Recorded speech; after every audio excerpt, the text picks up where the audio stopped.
सबसे पहले छत्रपति शिवाजी महाराज जन्म जयंती के अवसर पर सभी मूल्यवासी बहुजन समाज को मैं बधाई देता हूँ।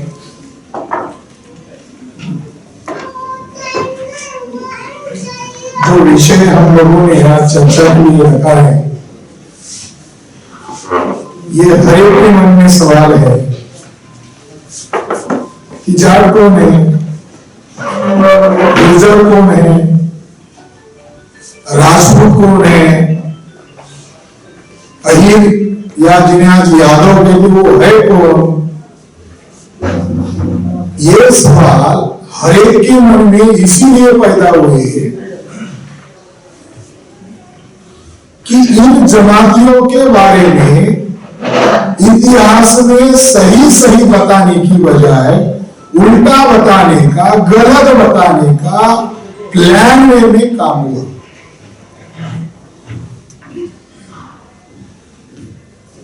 जाट बिरादरी से अगर इसकी बारे में छानबीन हो रही है तो हम ये मानते हैं कि जाट लोगों में बहुत अच्छे अच्छे विद्वान हैं जो जाटों के इतिहास के बारे में बहुत अच्छा स्टडी कर रहे हैं। इसी तरह गुर्जर लोगों में भी है, यादव में भी है, राजपूतों में भी है, मगर मामला यही पर आ जाता है कि जो वास्तविक रिसर्च कर रहा है, वास्तविक खोजबीन कर रहा है, वो संगठित रूप से उन बात का प्रचार नहीं कर रहा है जो सच्ची बात है। और कोई संशोधन कर रहा है तो उसका आवाज लाउडली नहीं है, उसका आवाज बड़ा नहीं है। मैं इस बात से ज्यादा इस विषय पर आकृष्ट हुआ हूं कि 2 साल पहले मथुरा के जाट लोगों ने मुझे संपर्क किया और जाट लोगों ने ये उत्तर प्रदेश मथुरा में इश्तिहार विज्ञापन छापा कि ब्राह्मण लोग हम लोगों को विदेशी कहते हैं और हमारे समाज में से युक्तिवाद होता रहा है। हमारे समाज में से लोग लिखते भी हैं मगर हमारे लोगों को प्रताड़ित किया जाता है, हमारा मनोबल गिराया जाता है। तो अब हम जाट लोगों ने सवाल लेकर पंचायत लेकर फैसला किया कि इस मामले को निपटारा कर देते हैं। तो मथुरा के उत्तर प्रदेश के जाटों ने विज्ञापन छापा कि जो ब्राह्मण विद्वान लोग हमको विदेशी कहते हैं उनको दावत है, निमंत्रण है, जो हमें विदेशी सिद्ध करेगा, हमारा मंच है, वहां आकर वो रिसर्च करके आए, हमको कन्विंस करे, जो सिद्ध करेगा उसको 51,000 का बख्शीश दिया जाए। और हमारे जाट एक्सपर्ट भी उसका प्रतिवाद करेंगे मगर ये वैचारिक रूप से होगा। इसका ज्यूरी हम एक व्यक्ति को बुलाते हैं और प्रोफेसर विलास खराब को इसका हम जज बनाते हैं। ये दोनों पक्ष को सुनेंगे और इस पर फैसला करेंगे और उसका मापदंड वैज्ञानिक होगा, डीएनए के आधार पर होगा।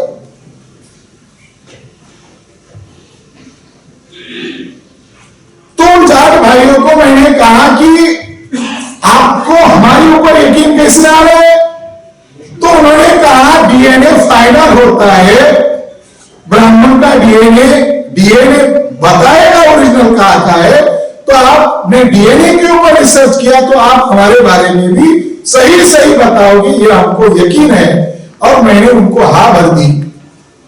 फिर लॉकडाउन आ गया और वो सभा नहीं हो पाई जहां हमें फैसला करना था। इस वजह से भी मैं जाटों के इतिहास के संदर्भ में फैसले ही करने के लिए जाना है तो मैंने इसका अध्ययन और स्टडी कर लिया। 2017 की बात है, मैं उत्तर प्रदेश में मेरठ में गया था। तो हम सामाजिक रूप से लोगों को जागरूक कर रहे थे। तो जाटों की सभा में मैंने कुछ बातें उनको बताई। तो मीटिंग होने के बाद एक जाट ने मेरे मुंह पर कहा, अरे आप तो हमें बता रहे हो दिल्ली से आकर, मगर बाबा साहब अम्बेडकर को तो एक जाट ने गोली मारकर हत्या किया था। तो मुझे बड़ा आश्चर्य लगा। वेस्ट यूपी की बात है कि जाट लोगों ने, मैंने कहा ये किन किन लोगों का कहना है, तो उन्होंने कहा ये वेस्ट यूपी में ज्यादातर जाट लोग यही मानते हैं कि बाबा साहब अम्बेडकर के जाट ने गोली मारा, वो हमारा। तो यही हर चीज आते थे। उन्होंने कहा इन्होंने किताब लिखा है वो किल डॉक्टर अम्बेडकर, तो उन्होंने लिखा ब्राह्मण ने उनकी हत्या की, उसमें तो जाट का कोई रेफरेंस भी नहीं आया। तो मुझे समझ में आ गया कि जाट लोगों को दिग्भ्रमित करने के लिए किस तरीके से षड्यंत्र किए गए। उसी दरमियान आरएसएस के लोगों ने प्लान वे में एक एमपी कांसेप्ट के स्टेज पर आते थे। पुणे पैक धिक्कार सम्मेलन पुणे में हुआ, वो शेड्यूल कास्ट के थे, तो वो कांसेप्ट के साथ जुड़े हुए ये देखकर उनके ही भाई का नाम इस्तेमाल किया। और हाल ही में ब्राह्मणों ने 2014 में शेड्यूल कास्ट के आदमी को आगे करके मोहन भागवत के द्वारा, दिल्ली का आरएसएस का प्रकाशन है प्रभात प्रकाशन, उसके द्वारा 3 किताबें, मोटी मोटी किताबें प्रकाशित की, लिखी आरएसएस के ब्राह्मण ने, मगर लेखक के तौर पर वाराणसी का शेड्यूल कास्ट का आदमी दिखाया। 3 टाइटल थे, हिंदू वाल्मीकि, हिंदू चमार और हिंदू खटी। वो किताब पढ़ने के बाद लगा कि ये ब्राह्मण लोग अपनी बात कहने के लिए इसका भी आता पता नहीं ढूंढते कि कोई हमें एक्सपोज कर देगा, हमारी झूठी बातों को प्रमाणों के आधार पर खारिज कर देगा। वो इस बात का परवाह नहीं करते। क्यों नहीं करते? क्योंकि ब्राह्मण लोग संगठित रूप से अपनी झूठ बात का प्रचार कर रहे हैं और वो इस बात में माहिर है क्योंकि वो डेली प्रचार कर रहे हैं। वो पढ़ने के बाद मैं इस बात के लिए ज्यादा आक्रोश हो गया, राजपूतों को लेकर मैं ज्यादा आक्रोश हो गया कि ब्राह्मणों ने एक फेक थ्योरी निर्माण की, एक भ्रम पैदा कर दिया। वाल्मीकि क्षत्रिय थे, वो मुगलों के द्वारा उनको अछूत बनाया गया, एक सिद्धांत बना। दूसरा सिद्धांत चमारों के बारे में लिखा, ये चमार वंश के थे, ये बाय बर्थ ब्राह्मण थे और इनको मुगलों ने अछूत बनाया। खटीकों के बारे में सिद्धांत बनाया कि खटीक भी राजपूत थे और मुगलों ने इनको अछूत बनाया। तो मैं इस बात के लिए मजबूर हो गया कि ब्राह्मण लोग अगर ये झूठ प्रचार कर रहे हैं और हमारे देश में जाति व्यवस्था में ग्रेडेड इनइक्वालिटी है, तो हमारे में गर्व भाव होता है हम ऊपर वाले। तो ये लोग स्वाभाविक रूप से इन गलत बातों के प्रभाव में आ सकते हैं, तो हम लोगों ने इसके तय में जाने का फैसला किया। महिपाल सिंह साहब ने जो सवाल खड़े किए हैं, उन सवालों का जवाब हम लोगों ने दे दिया है और उससे भी आगे जाकर जवाब दिया है। ये जो कार्यक्रम है, ये प्रथम कार्यक्रम है। हम ब्राह्मणों को चुनौती देकर कह दिया, पुरातात्विक आधार पर हम प्रमाणित करते हैं, तुम्हारे संस्कृत लिटरेचर के आधार पर हम प्रमाणित करते हैं। और जो शासक वर्ग है हमेशा, चाहे वो बुद्धिस्ट शासक हो या हर्षवर्धन के बाद जो परिस्थिति भारत में बदली, चाहे फिर मुगलों का राज हो या अंग्रेजों का राज हो, उसके सारे डॉक्यूमेंट के आधार पर हमने प्रमाणित कर दिया और डीएनए के आधार पर फाइनल प्रमाणित कर दिया। ये हिस्टोरिकल हो गया, ये पुरातात्विक हो गया, ये इंडोलॉजी के आधार पर हो गया, ये कल्चर और कहावतें और जो उनकी मान्यता है इसके आधार पर हो गया और फाइनल मापदंड बनाया डीएनए के आधार पर। तो हम इस मुद्दे पर जाने के पहले मैं इनकी एक आउटलाइन आपको बताना चाहता हूं कि जाट कौन है, गुजर कौन है, राजपूत कौन है, यादव कौन है, यह समझने के लिए हमको भारत के प्राचीन भारत के इतिहास में जाना होगा। बाबा साहब अंबेडकर ने कहा कि ब्राह्मणवादी लोगों ने बचकरा हरकत में और जो भारत का वास्तविक इतिहास है उसको काल्पनिक कथा और काव्य के आधार पर वास्तविक इतिहास को दबा दिया है। और वो वास्तविक इतिहास जब तक सामने नहीं आएगा, सच्चाई सामने नहीं आ सकती, और उस मलबे के नीचे से वो वास्तविक इतिहास बाहर लाना होगा। और इसके लिए बाबा साहब अम्बेडकर ने जो गाइडलाइन दिया, पहला उनका जो 1946 को किताब आया, वो किताब है हु रेड द शूद्रास। शूद्र पूर्व में कौन थे? उस किताब का संक्षिप्त सार यह है कि अगर ब्राह्मणी व्यवस्था का क्षत्रिय अंग है तो क्षत्रिय और ब्राह्मणों के बीच में झगड़ा क्यों हो? चाहे विश्वामित्र का झगड़ा हो, चाहे वो गागा भट्टा और शिवाजी महाराज का झगड़ा हो, चाहे वो ब्राह्मण और कायस्थों का झगड़ा हो, तो बाबा साहब अम्बेडकर कह रहे हैं कि ब्राह्मण और क्षत्रियों के बीच में जो निरंतर झगड़ा चला, ये इस बात का प्रमाण है कि शूद्र जो है पूर्व में क्षत्रिय थे। बाबा साहब अम्बेडकर का जो थीम है वो ये है कि ये पूर्व के क्षत्रिय। इतिहास में जब हमने इसको खंगाला ये क्षत्रिय है, वो क्षत्रिय का ओरिजिन कहां पर है, तो हमें प्रचलित रूप में यह बताया जाता है, और वो हिंदी वाला होता है, वो हमारे को वेरीफाई नहीं करते संस्कृत में क्या है। प्रचलित रूप में बताते हैं कि ब्रह्मा के मुंह से ब्राह्मण पैदा हुआ, बाहु से क्षत्रिय पैदा हुआ, कमर से वैश्य पैदा हुआ, और पैर से शूद्र पैदा हुआ। ज्योतिबा फुले को भी बहुत गुस्सा आता था, तो ज्योतिबा फुले उस समय बोलते थे, आज कोई ओबीसी इतनी जरूरत नहीं करता, उस समय ज्योतिबा फुले कहते थे कि ब्रह्मा के मुंह से जब पैदा हुआ तो कोई दिख रहा था क्या आज के वर्तमान ब्राह्मण अपने मुंह से बच्चे पैदा क्यों नहीं करते? वो साइंटिफिक सवाल, ताकि ब्राह्मणों के वर्चस्व को न करा जाए। मगर ये जो सूक्त है इसको कहते हैं पुरुष सूक्त। ये जो वर्णन किया गया है ये पुरुष सूक्त है, और ऋग्वेद का पहला ट्रांसलेशन मौखिक था। ऋग्वेद का पहला ट्रांसलेशन अंग्रेज लोगों ने इकट्ठा करके किया, उसके लिए स्कीम बनाई, उसके लिए पैसा इकट्ठा किया, और ब्राह्मणों ने उसको मान्यता भी दिया। मैक्स मुल्लर के द्वारा ऋग्वेद का अनुवाद किया गया। आरएसएस के लोग भले ही बाहर बोलते हैं ब्राह्मण, आरएसएस के ब्राह्मणों की आज भी कोई किसी टीवी चैनल पर मैक्स मुल्लर के खिलाफ बोलते हुए दिखाई नहीं देता है, भले ही गप बोलते बाहर।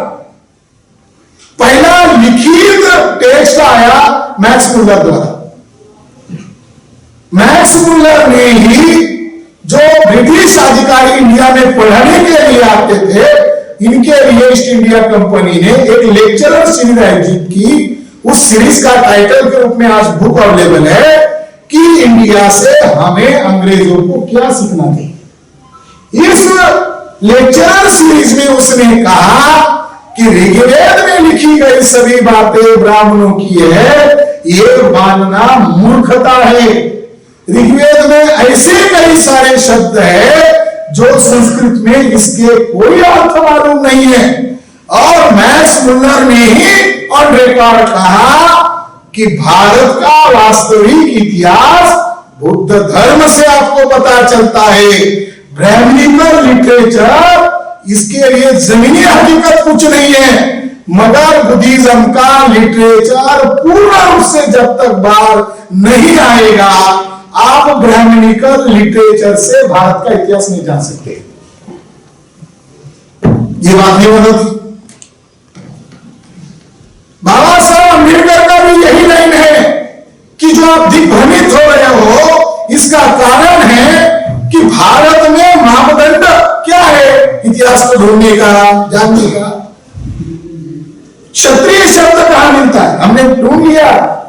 और जो भी ब्राह्मण संस्कृत स्कॉलर है उन लोगों को हमारी चुनौती, हमने लिखा है और हम चाहते हैं कि ब्राह्मण पंडित, ब्राह्मण विद्वान इसके खिलाफ लिखे, युक्तिवाद करे, हमारा खंडन मंडन करे, ये उनको चुनौती है, उनको निमंत्रण है। हमने ये तथ्य को ढूंढ लिया है। क्या ढूंढ लिया है? क्षत्रिय शब्द जो प्रचार में लाया जाता है वो झूठ है। जैसे ब्रह्मा के मुंह से ब्राह्मण पैदा हुआ, बाहु से क्षत्रिय पैदा हुआ, यह अनुवाद है। और ये कहां से लाया? पुरुष सूक्त जो ऋग्वेद के 10वें मंडल का आखिरी अध्याय में जोड़ा गया है। ये मान लो अपेंडिक्स है, ये बाद में जोड़ा गया है। मैक्स मुल्लर खुद कहते हैं और बड़े संस्कृत स्कॉलर न्यूर है, और खुद बाबा साहब अम्बेडकर ने इधर उधर नहीं, बनारस में जाकर कहा 26 नवंबर 1956 में कहा, बनारस में जाकर कहा, वो भी बीएचयू के सामने कहा, बनारस हिंदू यूनिवर्सिटी के सामने, और ब्राह्मण लोग सुन रहे थे। और उसका आयोजन वर्मा जो ओबीसी थे, उन्होंने बाबा साहब अम्बेडकर की उस कार्यक्रम का नियोजन किया था। और बाबा साहब अम्बेडकर ने वहां चुनौती देकर कहा कि ब्राह्मण लोग बाहर से आए हैं, और जब उन्होंने यहाँ पर व्यवस्था पर कब्जा कर लिया तो उन्होंने पुरुष सूक्त ऋग्वेद में लास्ट में जोड़ दिया। अभी पुरुष सूक्त की व्याख्या क्या है?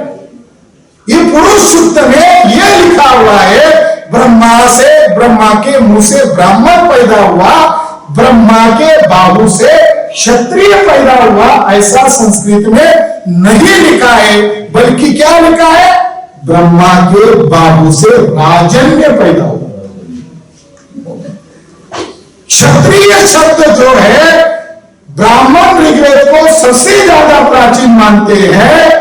पुरुष सूक्त सभी इतिहासकारों का एक मत है, और वर्ल्ड लेवल के स्कॉलर लोगों का, बाबा साहब अम्बेडकर का भी ये राय है कि पुरुष सूक्त आखिर में जोड़ा गया।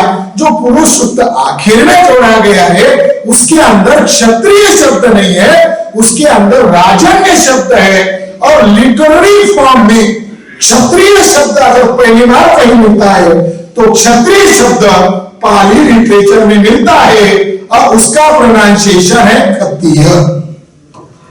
क्षत्रिय नहीं, खत्तीय। बुद्ध जो शाक्य कुल से थे, तो बुद्ध खुद कहते हैं कि मैं शाक्य खत्तीय। और बाबा साहब अम्बेडकर को जब संविधान का जो लिखने का अवसर मिला, उसके लिए उन्होंने ब्राह्मणों से उस समय में डिबेट किया।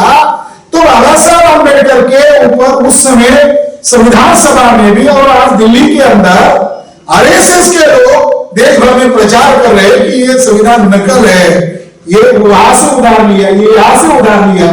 तो बाबा साहब अम्बेडकर जानते थे, तो संविधान सभा में ब्राह्मणों के मुंह पर कहा कि हमने यही वहां से उधार नहीं लिया, बल्कि ये संविधान हम हमारे पुरखों से ले रहे हैं, हम गणतांत्रिक व्यवस्था से ये ले रहे हैं। इसलिए इंडिया के कॉन्स्टिट्यूशन के प्रियम्बल में वर्ड है रिपब्लिक स्टेट।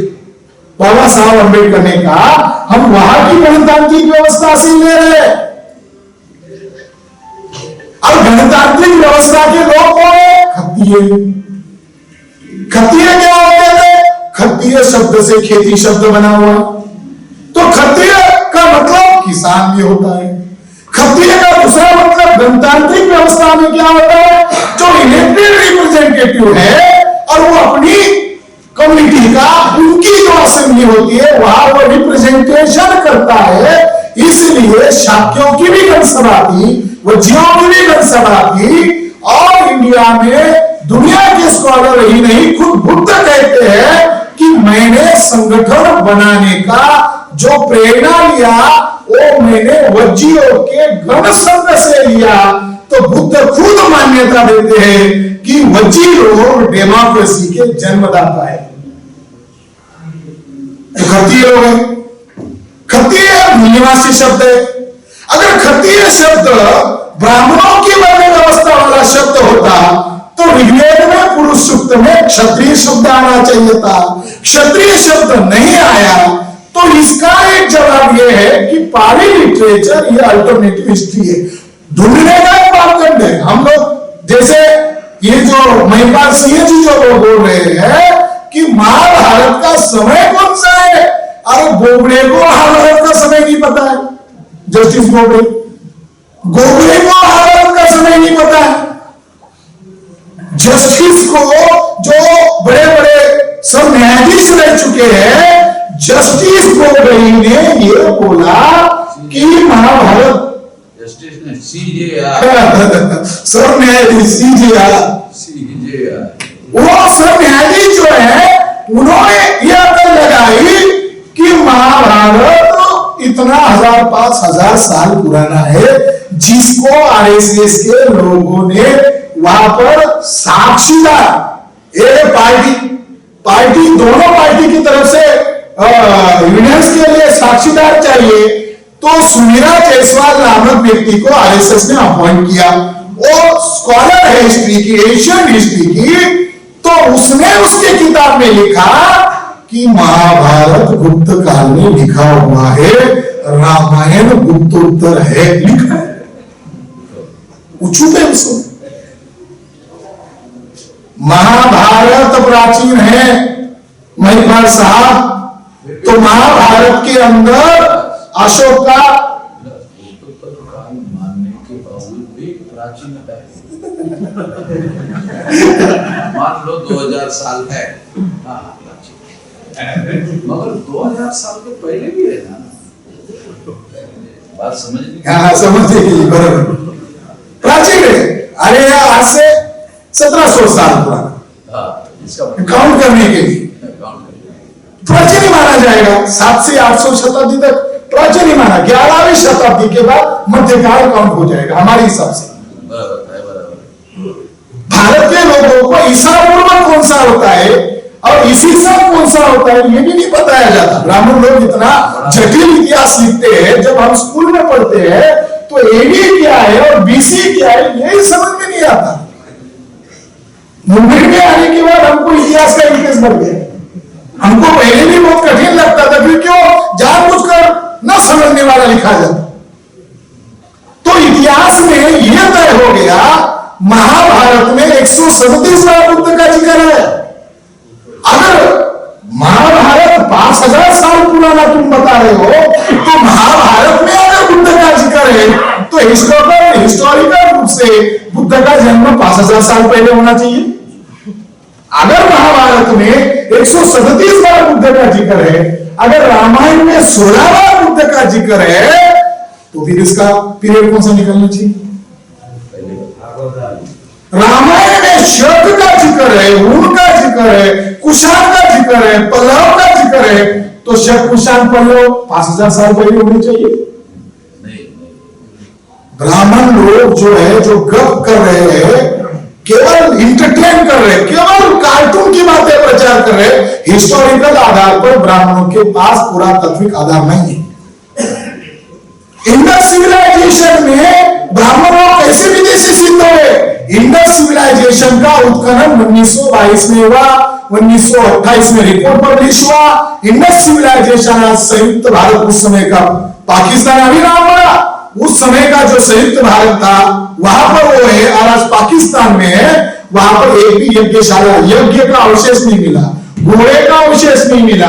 और यहाँ को छोड़ो, उसमें जो प्रतीकात्मक लिपि है, जो सिंबल्स है, ब्राह्मण का घोड़े का भी सिंबल नहीं मिला, यज्ञ का सिंबल नहीं मिला। तो किस आधार पर ब्राह्मण लोगों की बातों को हमारे लोग मान्यता देते हैं?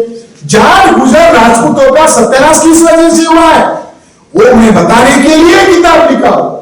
मैंने उनका इतिहास ढूंढ लिया है, उनका सत्यानाश होने की एक वीक पॉइंट मुझे पता चला है, और ये वीक पॉइंट जिन लोगों को मालूम है वो नहीं बता रहे, बल्कि अपनी जड़ें ब्राह्मणवाद के साथ जोड़कर वो दिखा रहे।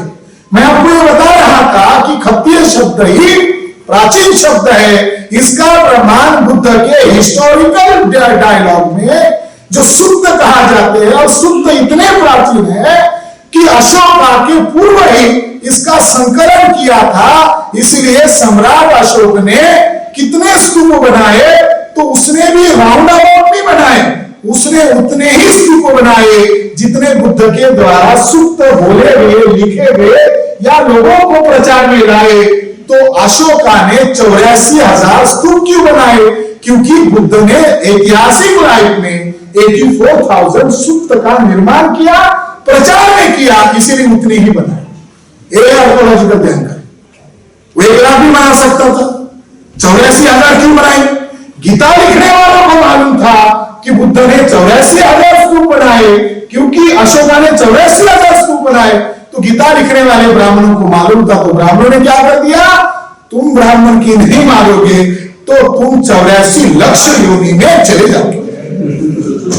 अशोका की थ्योरी को, बुद्धा की हिस्टोरिकल बात को काउंटर करने के लिए ब्राह्मणों ने 84 लाख योनि वाला सिद्धांत बनाकर लोगों में डर पैदा किया कि ब्राह्मणों के खिलाफ हो जाओगे तो तुम क्या हो जाओगे? तुम जानवर और कुत्ता न जाने 84 जो तरह के लाख है उसमें तुम तब्दील हो जाओगे। ब्राह्मणों ने मानो धमकी दी, मगर हिस्टोरिकल बेस में अशोक और बुद्धा।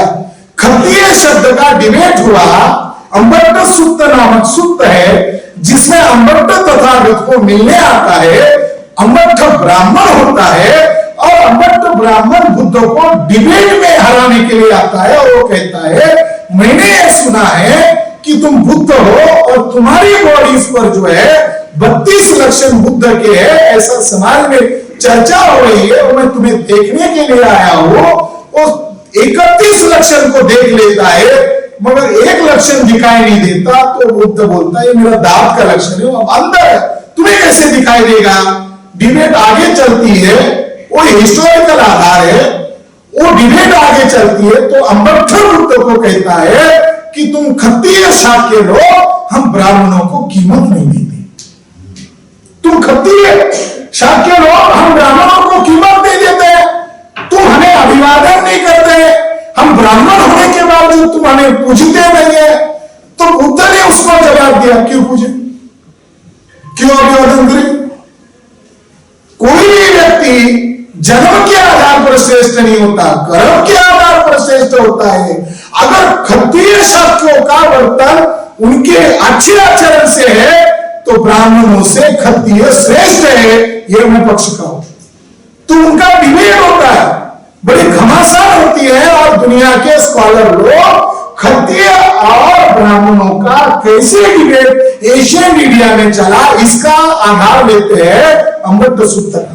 मैं आपको प्रमाण इसलिए दे रहा हूं कि बुद्ध के समय में शाक्य ग्रंथ था, कोलीय था, वज्जी था, भद्दी था, भद्दीय ग्रंथ था, ऐसे कितने ग्रंथ थे, 16 महाजनपद थे और 16 महाजनपद बुद्ध पैदा होने के बाद निर्माण हुए। बुद्ध पैदा होने के पहले ही 16 महाजनपद थे। इसका क्या संदर्भ है? इसका संदर्भ है कि ब्राह्मणों की जो व्यवस्था है उसके लिखित रिकॉर्ड है और वो अपने लिखित रिकॉर्ड में लिखते हैं कि 16 महाजनपदों का जाहिर रूप से अपमान करने के लिए लिटरेचर लिखा। महाभारत में यह लिखा, पद्म पुराण में यह लिखा कि मगध प्रांत में जाना ही नहीं चाहिए क्योंकि वहां वेद विरोधी, ब्राह्मण विरोधी लोग रहते हैं, सभी पापों का प्रायश्चित है। मगध प्रांत में पैर डालने के बाद मौत ही प्रायश्चित है, ब्राह्मण को मगध प्रांत में जाना ही नहीं चाहिए। इतिहासकार मगध प्रांतों को महत्व क्यों देते हैं?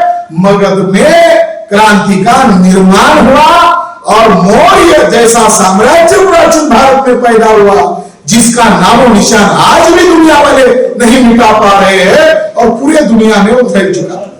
कौन कौन थे? शाक्यों का कहां पर, क्षत्रियों का कहां पर राज था?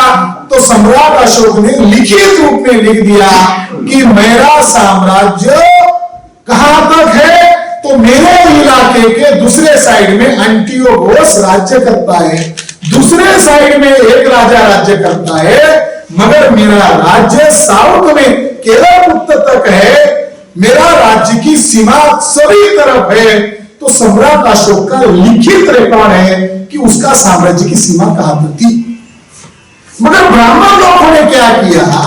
जाट, गुर्जर, राजपूत और यादव का नामो निशान मिटाने के लिए ब्राह्मण लोगों ने एक गेम किया और वो गेम इतिहासकारों ने मिलकर किया जिसमें महान इतिहासकार मंगला थापर का भी योगदान है, जो दिल्ली की बड़ी महान इतिहासकार मानी जाती है। एक जायसवाल नामक ब्राह्मण का इसमें बड़ा कंट्रीब्यूशन है। दुबे, चौबे, पांडे तो है ही है, मगर इन लोगों ने बड़ा गेम क्या किया कि अंग्रेज अफसर कर्नल टॉड राजस्थान में जाकर रिसर्च किया, जिंदगी लगाया, रिटायर्ड होने के बाद वो लंदन में वापस गया 1925 में, 1825, 1827, 1832 में उसने 3 वॉल्यूम्स पब्लिश किए। उसके रिसर्च के वॉल्यूम पहले थे। आज भी एकेडमिक क्षेत्र के लोग अगर राजपूतों का इतिहास जानना है और समझना है तो कर्नल टॉड के इन 3 वॉल्यूम को आधार मानते। भारत की ही दुनिया के लोग उसके रिसर्च वॉल्यूम के नाम था annuls of Rajasthan. In theory में उसने जाटों का नहीं लिखा, उसने गुजरों का नहीं लिखा, उसने हाइरों का भी नहीं लिखा।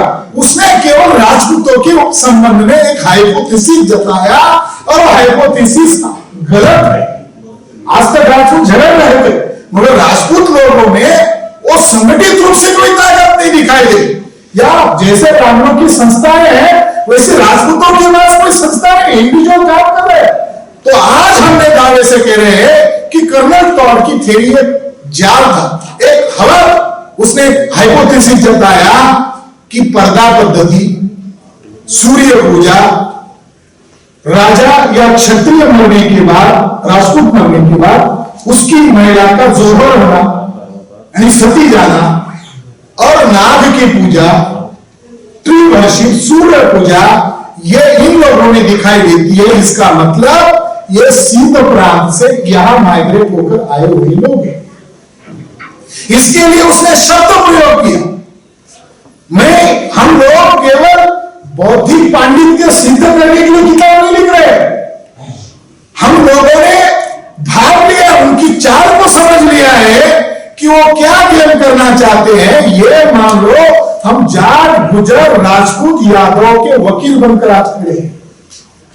वो इतिहास पढ़ने में कम है तो हम लोग उनके वकील बनकर आगे बात करें। तो उन्होंने एक थ्योरी बनाई, सीतियन थ्योरी। कर्नल टॉड की थ्योरी का नाम है सीतियन थ्योरी। सीतियन थ्योरी का मतलब है ये राजपूत लोग इंडिया के नहीं है, ये बाहर से आए हुए हैं, सिंध प्रांत से माइग्रेट होकर आए हुए लोग हैं। ब्राह्मण लोगों ने इस बात को भाग लिया, अरे ये तो अगर हम के साथ में राजपूतों को वर्ण व्यवस्था का दूसरा वर्ग अगर बताया, हम तो पहले ही विदेशी सिद्ध हो चुके हैं, तो हमको पल्ला झाड़ना चाहिए। और राजपूतों का पल्ला ब्राह्मणों ने योजना बनाकर झाड़ दिया। तुमको मैं कौन, ऐसा अभियान ब्रिटिश के 1835 के बाद शुरू हुआ। मगर इतिहास में बहुत बड़ी रिवॉल्यूशन हुआ। 1837 में सर प्रिंसेप ने सांची में जाकर अशोका की लिपि को डिकोड किया, जबकि कर्नल टॉड ने अशोका के शिलालेख ढूंढने में ऐतिहासिक रोल अदा किया है। मगर वो लिपि पढ़ी नहीं जाएगी, वो लिपि पहली बार उजागर हुई, इसीलिए मैं इसको हाइपोथेसिस मानता। कर्नल टॉड का हाइपोथेसिस है क्योंकि अशोका का इतिहास उसको मालूम नहीं, बुद्धा का इतिहास उसको मालूम नहीं, और इंडस सिविलाइजेशन तो 1922 के बाद एक्सलेशन हुआ, इसलिए वो भी हिस्ट्री उसके सामने नहीं था।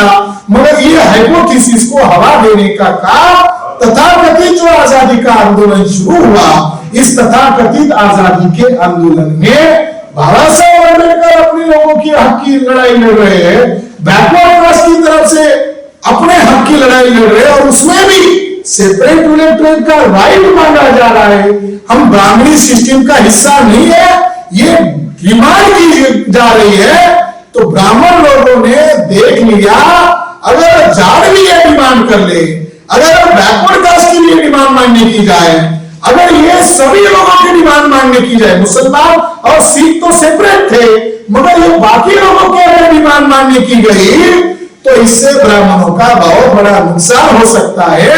तो ब्राह्मणों ने क्या किया, जो थ्योरी राजपूतों के साथ जोड़ी गई थी सीतियन, वो थ्योरी तथाकथित चल रहे आजादी के आंदोलन में ब्राह्मण इतिहासकारों ने ये थ्योरी जाटों के साथ जोड़ दी, गुर्जरों के साथ जोड़ दी, यादवों के साथ जोड़ दी, यहां तक कहूं मराठों के साथ जोड़ दी, आगे तो महारों के साथ जोड़ दी, और इन सभी कम्युनिटी को ब्राह्मणों ने कह दिया ये लोग भी बाहरी है। और जब आजादी नजदीक आ रही थी तो ब्राह्मणों ने पाठ्यक्रमों में इस थ्योरी को जोड़ दिया। मुझे यहां तक जानकारी मिली कि मैं बहुत सारे जाट लोगों को, गुर्जर लोगों को, राजपूत लोगों को, यादव लोगों को जब मैं कह रहा था कि इस पर मैं लिख रहा हूं क्योंकि हम लोग सोच रहे हैं कि आप लोगों का और ब्राह्मणों का झगड़ा क्यों चल रहा है, हमारा इंटरेस्ट है, तो वो लोग पढ़ रहे थे कि आप आपकी लड़ाई में रहो, हमारी लड़ाई में मत पड़ो क्योंकि हम ही नहीं जानते हमको नहीं।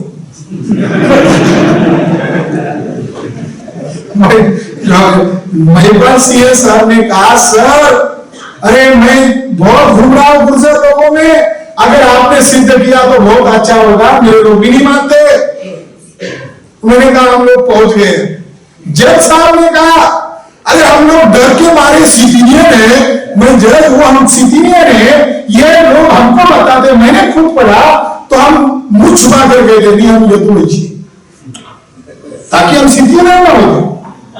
तो साथियों हमने सच्चाई तक पहुंच गए और सच्चाई में ये पाया कि सिटीनियन थ्योरी ये फेक थ्योरी है, हाइपोथेसिस। हम आजादी के बाद पैदा हुए तो हमारा भारत का भूगोल कहां से देख रहे हैं?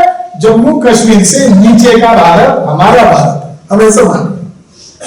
मगर धर्मपाल गुर्जर जी ने लंबा इतिहास देखा, मगर धर्मपाल गुर्जर जी का जो इतिहास है वो बोलेंगे नहीं, भारत के बाहर जो देश है वो भी हमारा भारत का हिस्सा है, वो उन्होंने देखा। सिंध प्रांत में मौर्य राजा राई 7वीं शताब्दी के अंत में राज्य कर रहा था। हमें राजपूतों को ढूंढते ढूंढते ये बड़ी रिवोल्यूशनरी बात सामने आ गई कि सिंध प्रांत का जो राजा था वो सम्राट अशोक की खानदान का था और उस राजा का नाम राई मौर्य था और उस राजा को दाहिर और चच ये पिता पुत्र ने बड़ी कपटता से मार डाला, उसकी हत्या की और हत्या करने के बाद वहां के लोगों के साथ बहुत जुल्म और जाति की, उन लोगों को कपड़े तक पहनने नहीं दिए, उन लोगों को घोड़े पर बैठने नहीं दिया, उन लोगों को जूते तक पहनने नहीं दिया, जबकि वो समाज में घूमेंगे तो उनकी आइडेंटिफिकेशन हो, इसके लिए ब्राह्मण दाहिर और चच ने ऑर्डर निकाला कि ये लोग हाथ में कुत्ता पाल के घूमे, वो लोग कौन हैं? इसकी पहचान हमें 7वीं शताब्दी में आए हुए ह्यूमन संघ के द्वारा पता चली, जो चर्च और दाहिर के द्वारा जिनके ऊपर जुल्म ढाया गया वो लोग माइग्रेट होकर अलग अलग हिस्से में फैल गए, वे वर्तमान के जाट लोग हैं। सबसे ज्यादा जाति हो गई, जाटों के अंदर जबरदस्त विद्रोह है। जाट ये उस समय के इतने बड़े लड़ाकू लोग थे कि इसका वर्णन युवन संघ ने अपने सफरनामे में किया। एक जाट राजा ने कहा एक पंडित को, अरे मेरा भी इतिहास लिख दो मेरी खानदान का, और मेरी खानदान का इतिहास लिखते समय मेरी प्रजाति कहां से पैदा हुई वो भी लिख दो। तो पंडित बड़े होशियार है, उस पंडित ने कहा कि आपका उत्पत्ति मैंने धर्मशास्त्र में ढूंढ लिया है, तो ये यहां से ब्रह्मा के चारों हिस्से से पैदा हो गए, अब आपके लिए बॉडी का कोई हिस्सा बचा नहीं, तो जाट कहां से पैदा हो गए? तो जाट जठर से पैदा हो गए, इसलिए उनका नाम जाट पड़ा। ब्राह्मणों ने कैसे चुना गया? जाटों के इतिहास में हमें एक आश्चर्यकारक जानकारी मिली। एक ब्राह्मण ने कहा वो जठर से पैदा हुए इसलिए जाट है।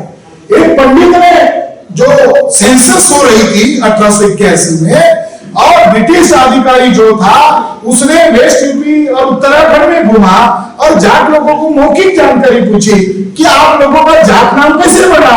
तो जाटों ने कहा कि हम शंकर की जटा से पैदा हो गए इसीलिए हमारा नाम जाट है। आप ब्राह्मणों से लड़ रहे हो तो उनके धर्म ग्रंथों को आधार मानकर अपना इतिहास देखोगे, जल्लत और अपमान ही महसूस करोगे। ब्राह्मण लोगों ने जो उत्पत्ति आपकी बताई है वो आपके वास्तविक इतिहास नहीं है, क्योंकि सच का प्रचार करने के लिए कौन क्या मान रहा है इसकी परवाह नहीं करनी पड़ेगी। सिद्धांत को स्थापित करने के लिए कुछ हिस्टोरिकल मापदंड है, बैकग्राउंड है, जाटों की उत्पत्ति वहां से हुई। ब्राह्मण लोगों ने आगे क्या कर दिया, ये सितियन थ्योरी को और ब्रॉड कर दिया। जाट, गुर्जर, यादव, ये शव, कुषाण, हुन, परलौकी वर्तमान औलाद है। लेखक जायसवाल, बड़ा इतिहासकार ब्राह्मणों का झूठा एक नंबर का, उसने क्या लिख दिया, ये शव, कुषाण, हुन, परलौकी औलाद है। हिस्टोरिकल बेस पर हमने वहां ढूंढ लिया, शव, कुषाण, हुन, ये जो शब्दावलियां है, ये शब्दावलियां भ्रम पैदा करने के लिए ब्राह्मणों ने इस्तेमाल की। यहां तक महीरपुर जो हुआ था, गुप्त राजा ने उसको पकड़ा था। गुर्जर लोगों अपना इतिहास मीरपुर के साथ जोड़ते हैं, और मीरपुर ने सबसे ज्यादा हत्याकांड बौद्धों की थी।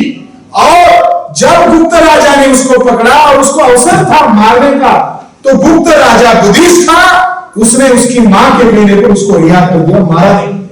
क्यों नहीं मारा? गुप्त राजा बुद्धिस्ट था और मीरपुर भी बुद्धिस्ट था।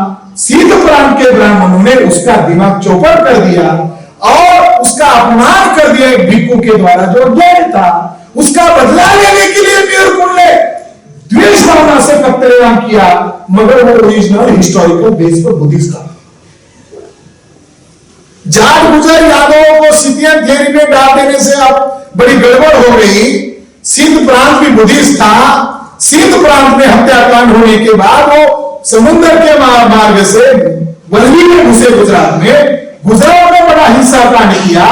उसके बाद वो अन्य इलाके में घुसे और हिंसा कांड करने के बाद ब्राह्मण लोगों ने इतिहास को वर्तमान में तथाकथित आजादी के इतिहास में शव, कुषाण, पल्लव के नाम पर इनको भी सितियन घोषित कर दिया। ईस्वी सन 1वीं सदी में भारत की राजधानी पुरुषपुर थी। अब सिंध प्रांत तो नीचे है, पंजाब से लगा हुआ है, गंगार से लगा हुआ है, और भारत की राजधानी ऊपर है, जिसको आज अफगानिस्तान कहते हैं। पुरुषपुर को पेशावर कहते हैं। तो वहां जो राजा था कनिष्क, उसकी दूसरी राजधानी मथुरा में थी, और मथुरा का राजधानी और पेशावर की राजधानी, ये बात को ध्यान में रखकर हाल ही में वहां से राजपूत थे, बिहार जो गुजर गए हाल ही में, मेश्राम साहब ने वो न्यूज बिहार में पढ़ी, तो मुझे उन्होंने प्रोफेसर हरिवंश, उन्होंने लोकसभा में डिमांड किया कि भारत सरकार को या बिहार की नीतीश सरकार को तथागत भगवान गौतम बुद्ध का जो भिक्षा पात्र है वो पेशावर में है, उसको भारत में लाना चाहिए, और ये वर्ल्ड हेरिटेज का बड़ा आइडेंटिटी है, बुद्ध का है। तो मेजराम साहब ने मुझे पूछा, वो क्षत्रिय है, एक क्षत्रिय होने के बावजूद वो बुद्ध का भिक्षा पात्र की डिमांड क्यों कर रहा है?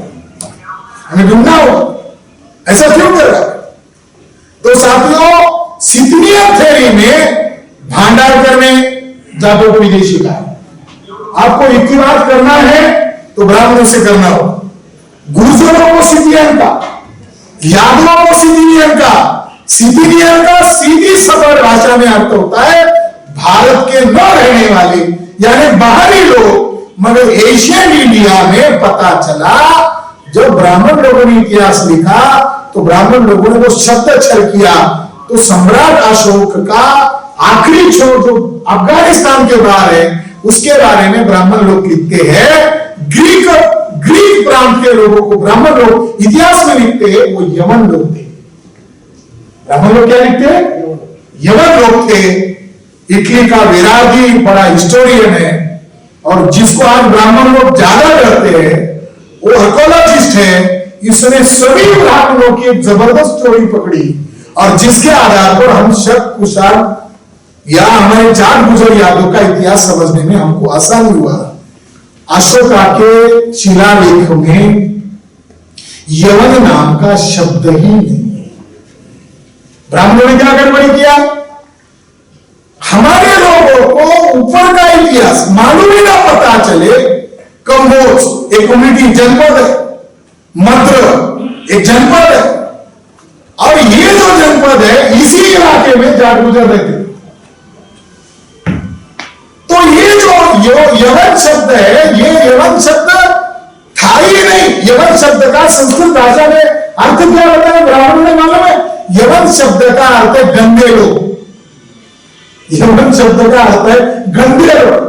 अब यवन शब्द है ही नहीं अशोक के शिलालेख में। अशोक के शिलालेख में मेरा जिस प्रांत में आखिरी राज्य है उसका नाम है योन। यवन नहीं, योन।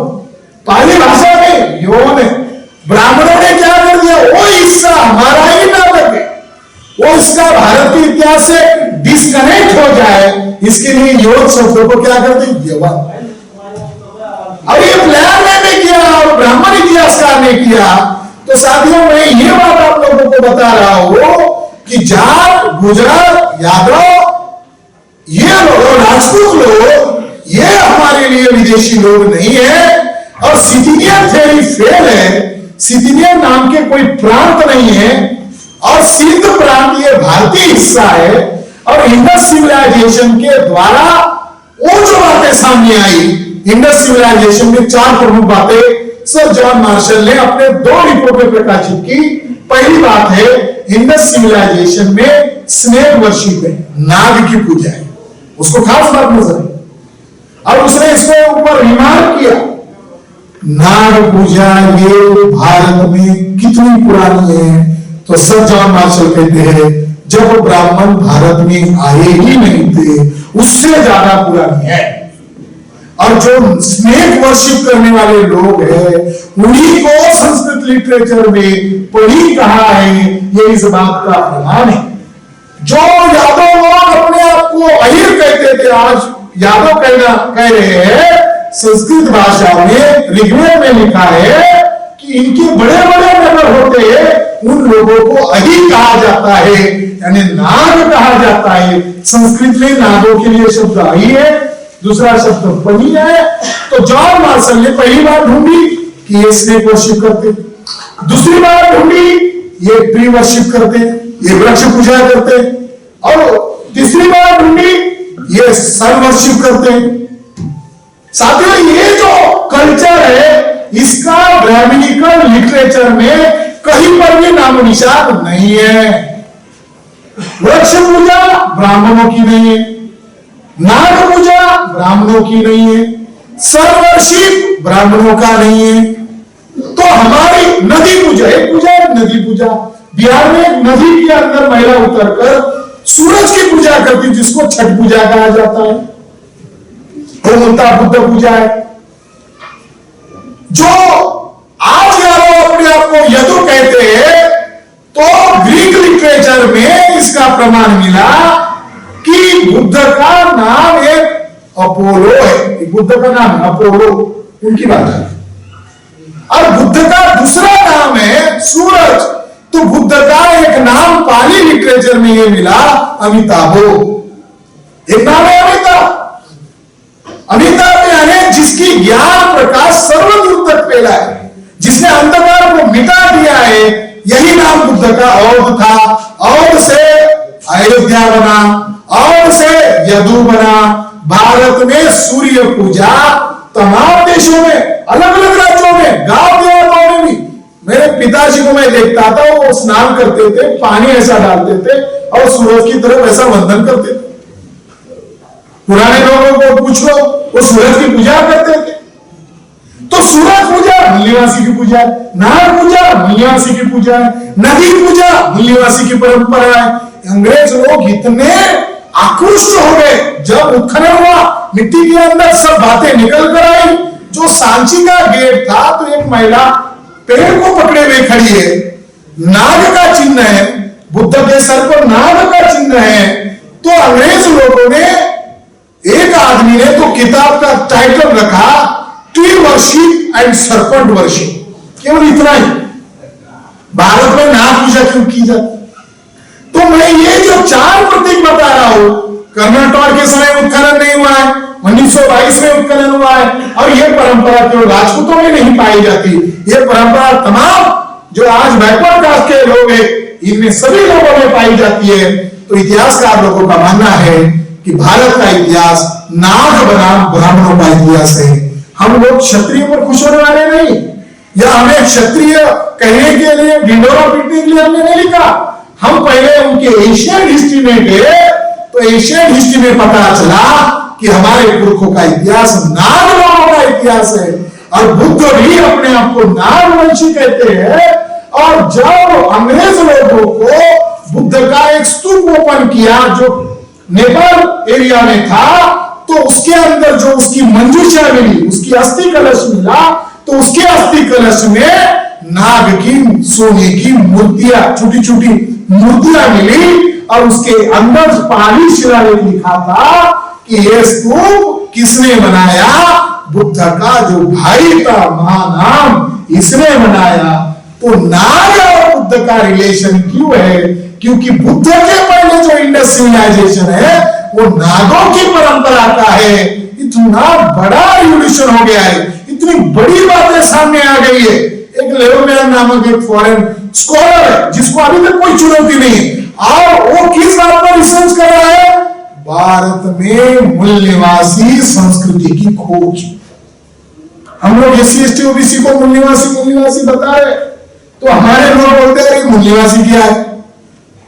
एक दुनिया का आदमी भारत का मूल निवासी का कल्चर ढूंढ रहा है, तो उसने दावे से कहा संस्कृत लिटरेचर भारत के मूल निवासियों के प्राचीन अवशेष ढूंढने का साधन नहीं हो सकता, बुद्धिस्ट लिटरेचर ही इस देश के प्राचीन अवशेष ढूंढने का साधन हो सकता है। उसने एक बात बताई, मैं समझाने के लिए आपको बता रहा हूं। उसने कहा महापुरुष सा, ये पाली में मिला हुआ शब्द है, ये महापुरुष शब्द संस्कृत में कहीं भी नहीं।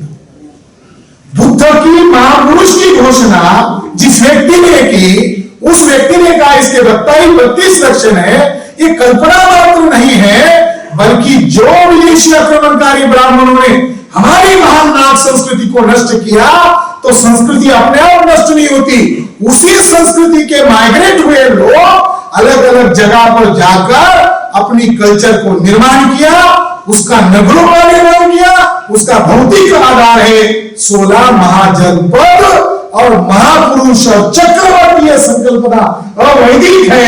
इन्हीं संकल्पना को काउंटर करने के लिए ब्राह्मण लोगों ने राम को क्या बताया?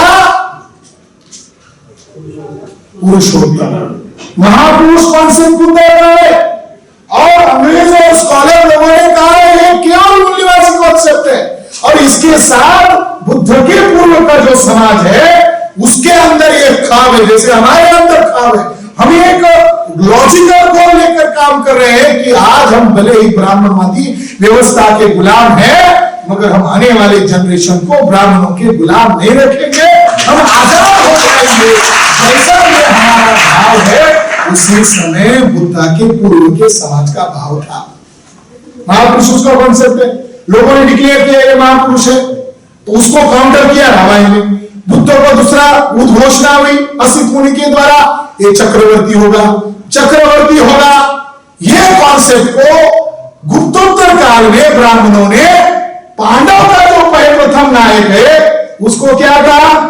धर्मराजा। ये विशेषण किसका है? चक्रवर्ती होगा, धर्मराजा होगा। इसको काउंटर ब्राह्मणों ने महाभारत में क्या किया? ये कैरेक्टर उसने जो बुद्ध का कैरेक्टर था, ये उसने युधिष्ठिर के, ये जो उनका 5 पांडवों का पहला भाई है, उसके साथ जोड़ दिया। बुद्ध जितना उभर कर सामने आता है उसमें हमेशा चिंतित रहता है। एक फीस गेरार्ड नामक अमेरिका का बड़ा स्कॉलर है, उसने महाभारत पर 12 वॉल्यूम्स कमेंट्री किया है। उसका यह कहना है कि ब्राह्मणवाद एकदम मिथ्या बातें हैं, मगर इसमें सच्चाई का थोड़ा अंश है। और वो सच्चाई क्या है? महाभारत, रामायण ये केवल और केवल क्षत्रिय बौद्धों के खिलाफ की गई प्रतिक्रिया। इस देश में काउंटर रिवॉल्यूशन, एक रिवॉल्यूशन चल रहा है, काउंटर रिवॉल्यूशन चल रहा है। क्षत्रिय बनाम ब्राह्मण है, अशुभ बनाम ब्राह्मण है, तो ब्राह्मणों ने काउंटर किया। जो क्षत्रिय बौद्ध लोग थे, इनको काउंटर करने के लिए योजना बनाकर फिर योजना बनाई परशुराम। ब्राह्मणों ने परशुराम का जिक्र महाभारत में कितनी बार किया? जैसे राम बुद्ध का जिक्र 137 बार है, उसी तरह परशुराम का जिक्र महाभारत में कितनी बार है? 130 बार। महाभारत में परशुराम का जिक्र 130 बार है। महाभारत के नायक कौरव भी नहीं है, पांडव भी नहीं है। महाभारत के बदनाम कैरेक्टर कौरव और पांडव। जो धर्म भीरू आदमी होता है उसको लगता है इसमें कुछ संदेश है। ग्रेग बेरी नामक व्यक्ति ने एक रिसर्च किया और उस रिसर्च का टाइटल है बुद्ध का महाभारत में कितनी बार जिक्र हुआ, इतना रिसर्च। उसका कंक्लूड करते हुए ग्रेग बेरी साहब कहते हैं, जो बड़े इंडोलॉजिस्ट है, वो कहते हैं कि महाभारत की भाषा कोड लैंग्वेज में लिखी गई है, वो ब्राह्मण को ही समझ में आ सकता है, या जो रचयिता लोग हैं वो जिनके खिलाफ षड्यंत्र कर रहे हैं उन्हीं को उनका वास्तविक मतलब मालूम है। दूसरे लोगों को वो दूसरा मतलब बता रहे हैं, मगर महाभारत का वास्तविक मतलब बुद्ध धर्म के खिलाफ जो हिंसा अभियान चलाया उसको ढकने का ये षड्यंत्र है। बाबा साहब अंबेडकर का भी यही कहना है, रामायण महाभारत गीता ये हिंसक प्रतिक्रांति को जन समर्थन हासिल करने के लिए बनाया गया लिटरेचर है। और बाबा साहब अंबेडकर ने उसके लिए एक शब्द प्रयोग किया, ये ब्राह्मणिकल लिटरेचर है। बाबा साहब अंबेडकर ने नहीं कहा हिंदू लिटरेचर है, बाबा साहब अंबेडकर ने कहा ब्राह्मणिकल लिटरेचर है। ग्रेग बेरी का कहना और बाबा साहब अंबेडकर का एक कहना एकदम सही। मगर अभी हम रिसर्च के द्वारा इस नतीजे पर पहुंचे कि परशुराम का क्या काम है। अगर धर्म ही आप बता रहे हो तो परशुराम का क्या काम है, और परशुराम ही महाभारत का मुख्य नायक है। और परशुराम की महत्ता बताने के लिए महाभारत की रचना की, मगर बिहाइंड द लाइन जो बौद्ध क्षत्रिय लोग थे, इनको अगर ब्राह्मणवादी व्यवस्था के अधीन लाना है तो इसके खिलाफ काल्पनिक व्रात्य क्षत्रियों का निर्माण करना होगा। एक शब्दावली, एक मूल बौद्ध क्षत्रिय, इसको काउंटर करने के लिए ब्राह्मणों ने क्षत्रिय दूसरी कौन से बनाई, पतित क्षत्रिय, तीसरी कौन से बनाई, व्रात्य क्षत्रिय, तीसरी कौन से बनाई, म्लेच्छ क्षत्रिय। ये इतनी संकल्पनाएं केवल संकल्पनाएं नहीं है, इसका हमने यहाँ विस्तृत वर्णन किया है। इस पर ज्यादा मतलब आप पढ़ो, चिंतन करो तो आपको पता चलेगा कि ब्राह्मणिकल लिटरेचर धर्म नहीं है, राजनीति है। ब्राह्मणिकल लिटरेचर धर्म नहीं है, राजनीति है। और ब्राह्मणिकल लिटरेचर में सबसे ज्यादा अपमान, हम तो अभी तक ये मान रहे थे कि शूद्रों को पढ़ना नहीं चाहिए, हथियार नहीं रखना चाहिए, उसको साधन संपत्ति नहीं रखनी चाहिए, बैकवर्ड कास्ट शूद्र कैटेगरी में आते हम मानते थे सबसे ज्यादा अपमान इनका है। मगर अब उनका संस्कृत लिटरेचर पढ़ने के बाद और दुनिया के स्कॉलर लोगों के रिसर्च पढ़ने के बाद हम इस नतीजे पर आए हैं, सबसे ज्यादा बदनामी अपने आप को वर्तमान में कहने वाले क्षत्रिय लोगों की। कितनी बड़ी बदनामी है, उदाहरण के लिए बता क्या हुआ परशुराम का। परशुराम का क्षत्रिय लोगों ने क्या बिगाड़ा, हमारे महाराष्ट्र में कहावत है, काय घोड़े मार गए, यानी आपने आपका कौन सा घोड़ा मारा। तो उसमें कहावत है, जमदग्नि जो था परशुराम का बाप, उसकी कामधेनु को किसने चुनाया, किसने पकड़ के लेके गया, एक क्षत्रिय ने पकड़ के। अर्जुन कार्तिवीर्य, उसका नाम है अर्जुन कार्तिवीर्य ने ब्राह्मण जमदग्नि की कामधेनु को पकड़ के ले गया। परशुराम बाहर गया था, घर आया, पिता ने उसको चिल्लाया, अरे वो तेरी हमारी गाय लेके गया, उसको मारा नहीं। तो परशुराम उसके पास गया और झगड़ने लगा। तो क्षत्रिय अर्जुन कार्तिवीर्य ने कहा कि मुझे चाहिए, मुझे अच्छी लगी, इसके दाम ले लो। बात में बिगड़ गई और उसने उसका मर्डर कर दिया। मगर उसने प्रण कर लिया, मेरी गाय भगाई इसलिए प्रण कर लिया कि मैं धरती से 21 बार क्षत्रियों का नरसंहार करूंगा। ये मैथोलॉजिकल जो बातें है, इस ब्राह्मणिकल मैथोलॉजी को मजाक समझकर छोड़ना अलग बात है। ब्राह्मणिकल मैथोलॉजी के पीछे एक बहुत बड़ा क्राइम छुपा हुआ है, उस क्राइम को जानना होगा, समझना होगा। तथाकथित वर्तमान क्षत्रिय कहने वाले लोगों को उस क्राइम को समझना होगा। उस क्राइम को समझना, अध्ययन करना एक सिद्धांतिक बात है। आप लोग नहीं कर रहे, वो बता रहे, मगर क्या सिद्धांत है? 21 बार क्षत्रिय किया, 21 बार क्षत्रिय किया। ये कहानी दूसरे क्षत्रिय लोगों को, यानी पतित क्षत्रियों को, यानी पराजित हुए बौद्धों को मनवाने के लिए ब्राह्मण लोगों ने एक कहानी बनाई कि तुम पहले बौद्ध थे, अब तुम बौद्ध नहीं रहे हो, अब तुम पतित क्षत्रिय बन चुके हो। इसका प्रमाण बताने के लिए ब्राह्मण ने कहा 21 बार खत्म कर। 21 बार का क्या मैंने, यही बताने के लिए महाभारत की रचना है, कुछ नहीं। मतलब यही सिद्धांत 21 बार ये ब्राह्मणों का कोड लैंग्वेज है। बैकवर्ड कास्ट, ओबीसी, कुर्मी, इनके घर में सत्यनारायण पूजा करता है ब्राह्मण, तो अपनी फिलॉसफी नहीं भूलता। वो 11 रुपए 21 रुपए दक्षिणा लेता है, क्योंकि उसकी विचारधारा को उससे मनवा रहा है। तो उसको मारा मैंने, इसलिए 21 रुपए दे, 1000 दिया तो ऊपर से 21 दे ही दे। और वो देता भी, पवित्र आंकड़ा मान कर देता है। प्रैक्टिस हो रही है, केवल राजपूतों में नहीं हो रही, ओबीसी में भी हो रही, ये शेड्यूल कास्ट में भी हो रही। तो इसके पीछे एक मतलब है। वो क्या मतलब है? सीधी सिंपल लैंग्वेज। बाबा साहब अंबेडकर ने रीडर्स इन लिखा था तो बहुत तीखा लगा था ब्राह्मणों को, मगर उनके बाद वो प्रकाशित हुआ। बाबा साहब अंबेडकर ने यही मापदंड बनाया, धर्म का मायने न्याय, समता, समानता, बंधुत्व है। धर्म का मायने ब्राह्मणों का वर्चस्व नहीं है। ब्राह्मण, बाबा साहब अंबेडकर ने उनकी देवी देवताओं की जो खंडन मंडन किया है, किस मापदंड पर किया है? और धर्म को धर्म नहीं कह सकते, आपके वर्चस्व को आप धर्म नहीं कह सकते, इसी मापदंड पर है।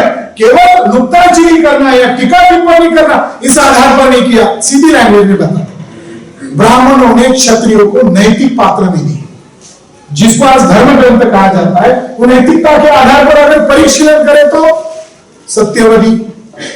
सत्यवती का पुत्र भीष्म, भीष्म की प्रतिज्ञा सबको याद है। भीष्म कहता है मैं आजीवन ब्रह्मचारी रहूंगा। सत्यवती अपने बेटे के साथ मीटिंग करती है, हमारा वंश कैसे टिकेगा। वो कहता है भाई की शादी कर दे। मां कहती है उम्र से छोटा है। वो बोलता है मैं मेरी प्रतिज्ञा नहीं तोड़ूंगा।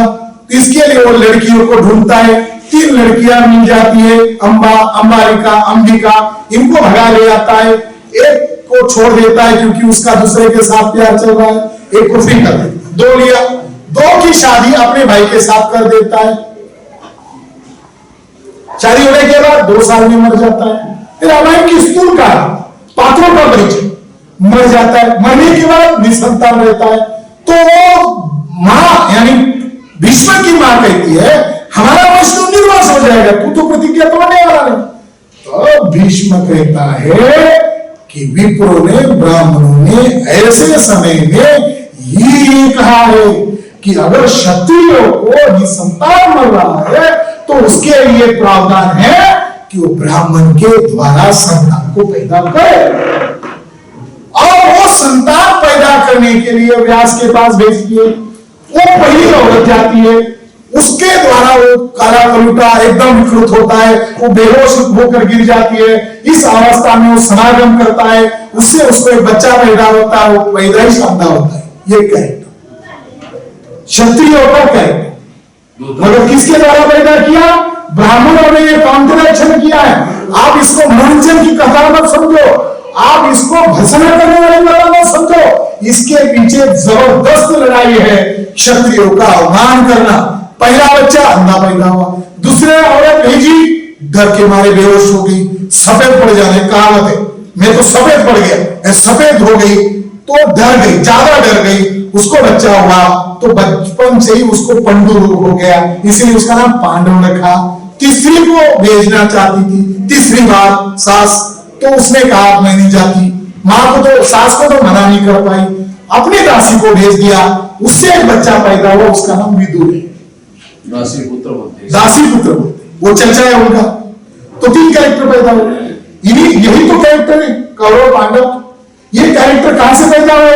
महाभारत बता रहे। महाभारत क्या बता रहे कि अगर क्षत्रियों को संतान नहीं होती है तो ऐसा प्रावधान है, आप इससे पैदा करो। यही कॉन्सेप्ट को ज्यादा ब्रॉड करके रामायण के साथ जोड़ दिया और रामायण में इस कथा को राजा दशरथ बच्चा पैदा नहीं कर पा रहा है, इसलिए ब्राह्मणों ने उसको सलाह दिया कि तुम्हें क्या करना होगा, अश्वमेध या पुरुषमेध यज्ञ करना होगा। यज्ञ अश्वमेध यज्ञ का मायने घोड़े के साथ उसको समागम करना होगा प्रतीकात्मक रूप में, और ब्राह्मण के द्वारा संतति पैदा करना। रामायण के जो क्षत्रिय है वो कौन से क्षत्रिय है? पति क्षत्रिय। रामायण का जो नायक है लिखा ब्राह्मणों ने, आस्था हमारी उसके साथ है, मगर रामायण का नायक दशरथ का पुत्र बताने की बजाय ब्राह्मण ने ब्राह्मण का पुत्र बताया।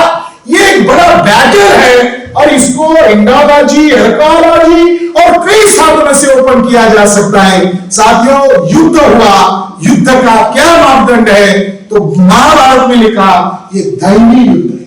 महाभारत रचनाकार बहुत चला गए, वो कह रहे ये दैवी युद्ध है, ये प्लान किया गया एक षड्यंत्र। महाभारत ने कहा, जिसको हमारे लोग ज्यादा गौरव मानते, उसने कहा दैवी युद्ध है। महाभारत रचयिता ब्राह्मण ने कहा ये दैवी युद्ध क्यों है? क्योंकि पहले परशुराम ने 21 बार क्षत्रिय किया था। इसका फल है कि एक क्षत्राणी परशुराम के पास गई, महाभारत में है ये, इधर उधर नहीं है, ये क्षत्रियों का अपमान करने का ग्रंथ है। इसमें लिखा है एक क्षत्राणी परशुराम के पास गई, कहा मेरा वंशज कैसे टिकेगा, तो तू मुझसे बच्चा पैदा कर, उससे क्षत्रिय पैदा किए। ये बताने के लिए कौरव पांडवों को भी उसी तरीके के क्षत्रिय बताया गया।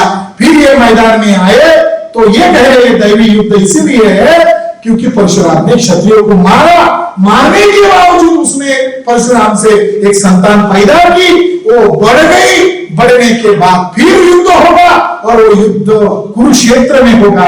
और ये युद्ध कैसा है? दैवी है। युद्ध खत्म हो गया, युद्ध में कौरव हार गए, कौरव की तरफ से एक जिंदा, पांडव की तरफ से एक जिंदा। और फिर क्या हुआ? तो ब्राह्मणों ने और एक थ्योरी बनाई, ये थ्योरी बनाई कि कौरव जब खांडव में गए थे तब उन्होंने नागों को जलाकर मारा था, और जलाकर मारने की जो विधि है वो उन्होंने बड़े अभियान के तहत की थी, और वो जलाने की विधि का संबंध 21 आंकड़े से है।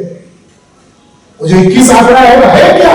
हम इसलिए इसके पीछे लगे, ये मैथोलॉजी के पीछे हम इसीलिए लगे, ये 21 आंकड़े का संबंध है क्या?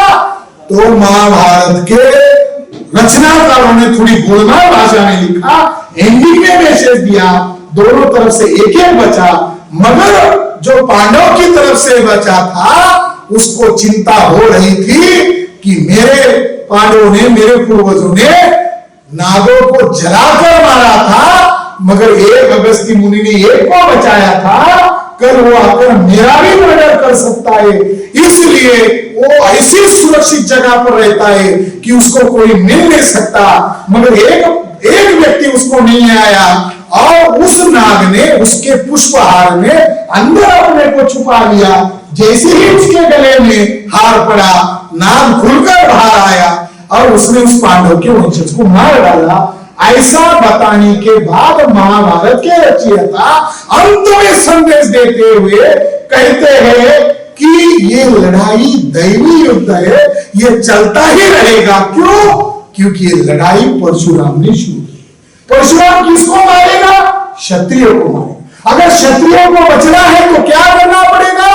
तो उन्होंने कहा अगर क्षत्रियों को बचना है तो आपको यज्ञ करके नागों की आहुति देनी पड़ेगी। यह महाभारत का स्थूल मैसेज है, ये मैसेज है। और ये मैसेज का प्रैक्टिस काठमांडू में, नेपाल में होता है और महाराष्ट्र में नासिक में होता है। इसी को कहते हैं नागबलि यज्ञ।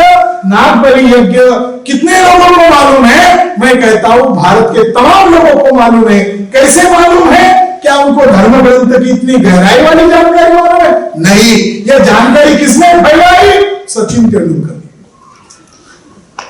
नागबलि यज्ञ करने के लिए गया, हमारे लोग क्रिकेट ज्यादा देखते थे, उसको टीवी पर दिखाया, हमारे लोग उसके अधीन हो गए। सचिन तेंदुलकर करना इसका मतलब बहुत अच्छा है। इसका तात्पर्य यही है वर्तमान क्षत्रिय पूर्व के नाग लोग है, और नाग लोग खुद बुद्ध भी कहते मैं नागवंशी हूं, महावीर भी कहता है मैं नागवंशी हूं, और इंडस सिविलाइजेशन कहता मैं नागों का एक कल्चर है, और ब्राह्मणों के पास कोई टोटेम नहीं है, हमारी पहचान नाग है, हमारी पहचान नाग है।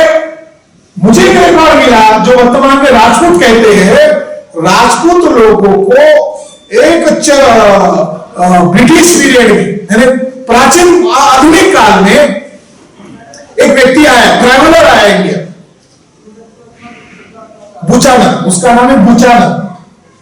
उस बुचानन ट्रैवल्स ने अभी 18वीं शताब्दी में आया था, उसने अलग अलग प्रांत का दौरा करते हुए राजपूतों के बारे में लिखा। जो इतिहास के जानकार लोग हैं वो बुचानन को प्राथमिक आधार मानते हैं। बुचानन की बातें एकदम परफेक्ट बातें मानकर लिखी जाती है, और ब्राह्मण लोग भी कहते हैं, बुचानन कहता है ठाकुर शब्द ये बुद्ध का पर्याय शब्द है। जो आज अपने आपको ठाकुर कहने वाले लोग हैं वो इतिहास भूल गए, मगर एज ए हिस्ट्री ठाकुर ये बुद्ध का शब्द है। और हमें एक बड़ी जानकारी मिली, ईस्वी सन एडी 717 में चित्तौड़ का जो राजा था, उस राजा का नाम मानसिंह मौर्य था, और ये मानसिंह मौर्य घराने का वंशज था। वो निपुत्रिक हुआ तो उसने अपनी बहन का लड़के को अपना राजगद्दी का वारिस बनाया, उसका नाम बप्पा रावल कहते हैं। हम राजपूतों के प्रति घृणा रखने वाले लोग नहीं, हम इतिहास के बारे में तथ्य ढूंढने वाले लोग हैं। हमें हजारों सालों से ज्ञान लेने से वंचित किया था बाबा साहब अम्बेडकर के संविधान के कारण आज हम ढूंढ पा रहे। हम इतिहास को ज्यादा पैसे होकर ढूंढ रहे, तो हमें इंटरेस्ट पैदा हुआ कि राजपूतों में जो 36 कुल है, उन राजपूतों में मौर्य कुल है। ये मौर्य क्यों है? बाबा साहब अम्बेडकर को हम ज्यादा मान रहे, अशोक के साथ अपनी विरासत को जोड़ रहे, तब हमें पता चला कि राजपूतों में जो 36 कुल है, 36 जिसको गोत्र बोलते हैं, उसमें एक गोत्र मौर्य घराने का है, और उस मौर्य घराने का जो वंशज था उसका नाम बप्पा रावल था।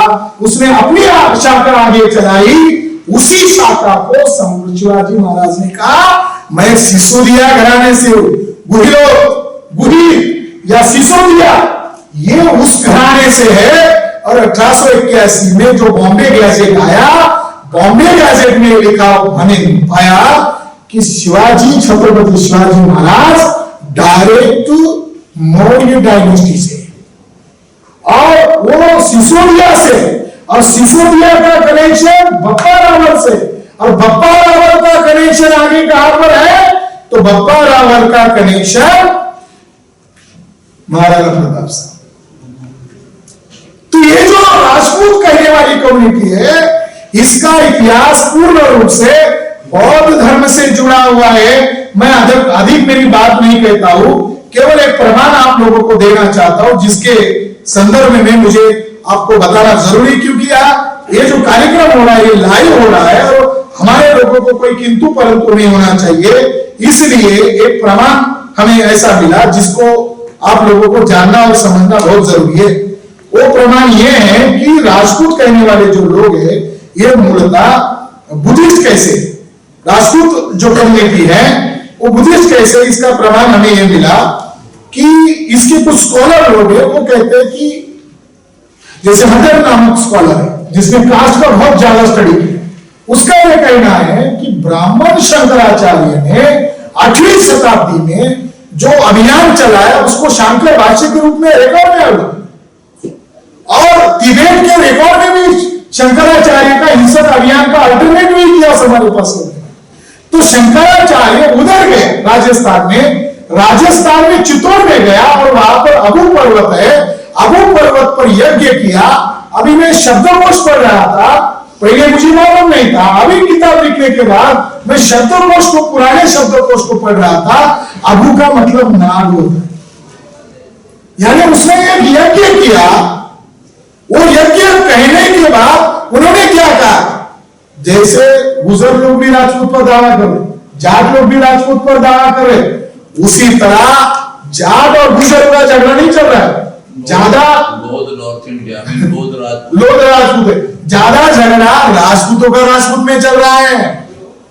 मैं आपको खास बात बता रहा हूं, राजपूतों का राजपूत में झगड़ा क्यों चल रहा है? तो ब्राह्मण लोगों ने लिखा, क्या लिखा? जैसे उनके धर्म ग्रंथ में लिखा कि जो महाभारत को अंदर जो क्षत्रिय वर्ग थे वो क्षत्रादि के द्वारा पैदा हुए, मगर क्षत्रिय के द्वारा नहीं, परशुराम के द्वारा पैदा हुए चरित्र। तो चीनी वैद्य और भांडारकर और जायसवाल क्या करे कि जो अग्नि यज्ञ से जो पैदा हुए वो 4 गोत्र थे। पौमार, जिसको परमार कहते हैं, दूसरा चौहान, जिसको बाद में चौहान कहते हैं, तीसरा राठौर और चौथा, ऐसे 4 गोत्र उन्होंने बताए। यही ब्राह्मणों ने और शंकराचार्य ने अग्नि यज्ञ से पैदा किए, यही ओरिजिनल क्षत्रिय। अब बाकी क्षत्रियों को हम लोग क्या हो गया? अब ये जो ब्राह्मणों की थ्योरी और अंग्रेजों की थ्योरी, सिकिनियन थ्योरी का प्रचार हो गया, तो राजपूतों में यह संघर्ष चल रहा है कहीं हम विदेशी ना घोषित हो जाए। इसीलिए वो लोग क्या कर रहे हैं, हम भी उसी डायनेस्टी से या हम भी उसी गोत्र से। और चीनी वैद्य नामक ब्राह्मण ने सीधे तौर पर लिख दिया ये ब्राह्मण की नाजायज है। हम भी कह रहे, बल्कि हम राजपूतों की तरफ से वकालत कर रहे और उनको रेडीमेड मसाला दे रहे कि तुम्हारे बारे में ब्राह्मण लोगों ने कहा राजपूत का मतलब नाजायज। राजपूत शब्द रामायण में नहीं मिलता, राजपूत शब्द महाभारत में नहीं मिलता, राजपूत शब्द गीता में नहीं मिलता, पुराण में नहीं मिलता। राजपूत शब्द 12वीं शताब्दी के बाद मिलता है, हिंदू शब्द 12वीं शताब्दी के बाद मिलता है, राजपूत शब्द 12वीं शताब्दी के बाद मिलता है। ब्राह्मणों ने क्षत्रियों का अपमान करने के लिए, हटम महोदय कहते हैं, जाति का स्टडी करने वाला कहता है, मूल बौद्धों को आधार बनाकर ही ब्राह्मणों ने राजपूतों का निर्माण किया। साथियों, इस बात को मैं खत्म करने के पहले एक मुद्दा यहां पर खत्म करना चाहता हूं। जाट, गुजर, राजपूत, यादव, इनका ब्राह्मणीकरण दर के आधार पर हुआ है। एक है सिकिनियन थ्योरी और एक है अग्निवंश की थ्योरी। यह थ्योरी का सबसे ज्यादा प्रचार सिलेबस के द्वारा किया गया और तथाकथित आजादी का आंदोलन चलाने वाले जो ब्राह्मण थे या उस आंदोलन में जो इतिहासकार पैदा हुए, इन लोगों ने जाट, गुजर, यादव, राजपूतों को विदेशी घोषित करने का पुरजोर प्रयास किया।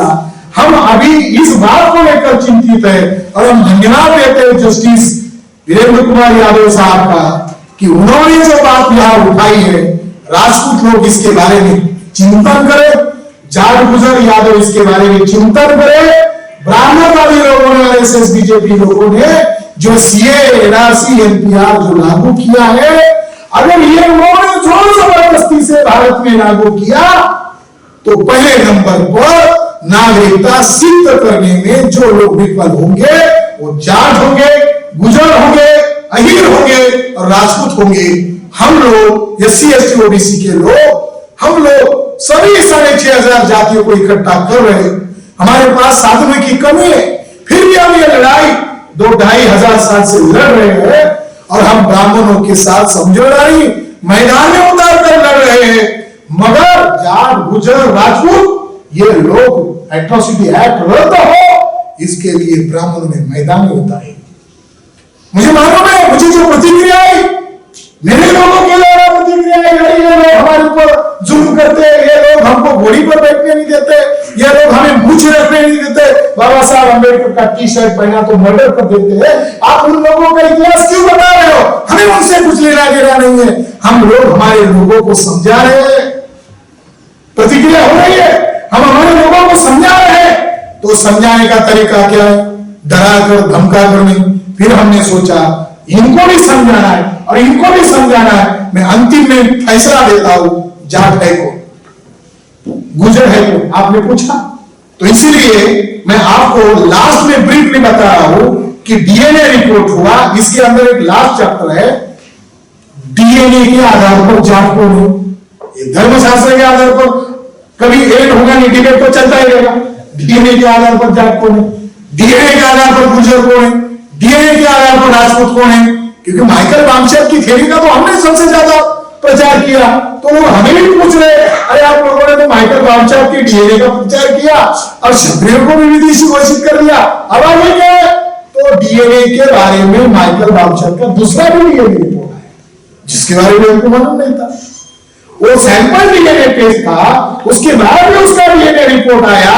तो एक एक लाइन में बता देता हूं ताकि कोई विवाद न रहे, ताकि कोई किंतु परंतु न रहे। तो पहला मुद्दा है जाट हाईकोर्ट 2017 में YSTR haplogroup diversity in the Jat population remains survival difference and ancient origins. ये डीएनए डेविड जी महल इनके द्वारा, अमेरिका के द्वारा इसको प्रकाशित किया। ये इंटरनेशनल रिपोर्ट है और इसका खास किस्म का डीएनए क्या है?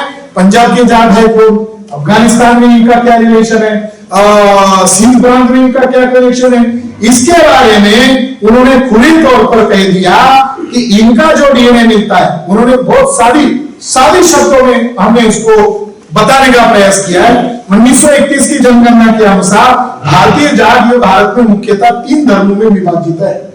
उसमें 47% हिंदू है, उनकी शब्दावली में लिखा उन्होंने। दूसरा 33% मुसलमान है और 20% सिख है। इस रिपोर्ट में जाट लोगों के 302 सैंपल का अध्ययन किया गया।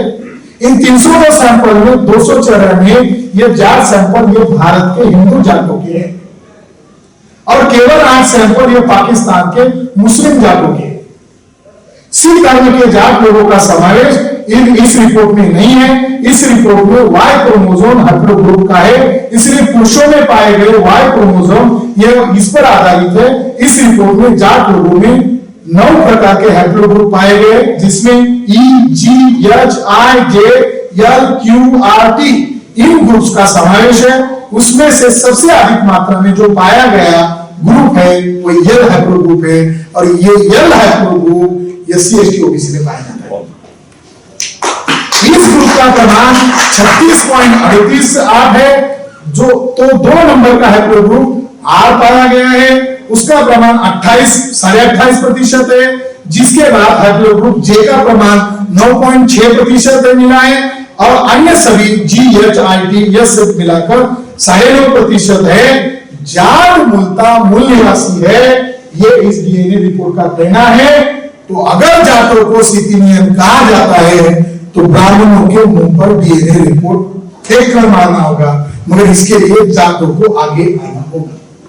अगर आपको अपनी नागरिकता बचानी है, हम लड़ाई लड़ रहे हैं, हमारे पास साधनों की कर रही है, हम ह्यूमन रिसोर्सेज सब कुछ पैदा कर, मगर जाटों के पास जमीन है, उनके पास मसल्स है, उनके पास इनके जैसे कितने बड़े अफसर बनकर रिटायर हो गए, इनके पास गुर्जर लोग जाट लोगों में कितना सारा टैलेंट है। उनको हमारे साथ भाईचारा करना होगा और भाईचारा किस आधार पर? डीएनए के आधार पर। हम भी डी आपका डीएनए हमारा डीएनए है, इसलिए हम ये बोल सकते डीएनए के आधार पर गुर्जर को। The genetic ancestry of modern Indus Valley population from northwest India. यह report the American journal and human genetics volume 103 में प्रकाशित है। ये इंटरनेशनल जर्नल है, वो खास महत्वपूर्ण है गुर्जरों के बारे में। उसमें सीधे लाइन में लिखा हुआ, ये जो हमारे महिपाल सिंह जी जो थोड़ा बहुत डाउट है मैं क्लियर कर देता हूं, क्योंकि वो हमारे अपने हमें मतभेद हो सकते मगर समाज होगा तो हम कुछ नतीजे में बोल सकते। एक लाइन में लिखा, गुर्जर लोग यह द्रविडियन और भारतीय एस्ट्रो एशियाटिक लोगों के साथ ज्यादा मिलता है।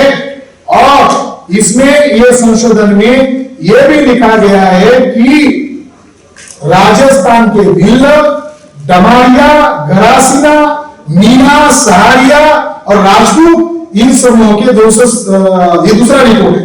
तो ये गुर्जर मूल निवासी है। अब राजपूतों का डीएनए किन लोगों से मिला तो इनके बारे में एक रिपोर्ट प्रकाशित हुआ। उस रिपोर्ट से मिला मूल निवासी है। और राजपूत लोग कहां से पैदा हुए, ये तो डीएनए की बात है। राजपूत कहां से पैदा हुए आपको क्लियर बता देता हूं। मीना, भिल्ल, जाट से राजपूत पैदा हुए। राजपूत नाम की कोई कम्युनिटी नहीं है, जाट गुजर नाम की कम्युनिटी है, राजपूत नाम का कोई वर्ग नहीं है। और भिल्ल जो नाम है इसका इतिहास ढूंढा गया तो भिल्ल मद्रास प्रांत में मिलता है और इनका पॉपुलेशन नॉर्थ में, मगर इसका ओरिजिन कहां मिला? मद्रास में मिला। तो मद्रास में क्यों मिला?